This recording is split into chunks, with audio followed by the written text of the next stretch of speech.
متعلق ہے، وہ یہ ہے کہ ہندوستان کو غلامانہ زندگی سے نکال کر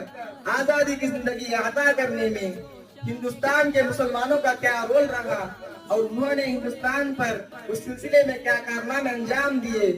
آزادی ہند کی جنگ میں ان کی کیا خدمات تھے، یہ بات بلا جھجک کہی جا سکتی ہے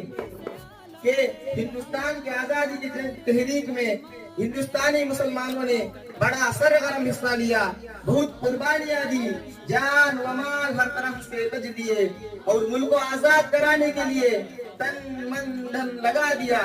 آزادی وطن کی خاطر جان پر کھیل گئے، جیلوں کی ہوا کھائی، انگریزوں کے مظالم سے ہے، ان کے ولولے انگریزوں کے مظالم سے سر دھونے کے بجائے روز بروز بڑھتے رہے،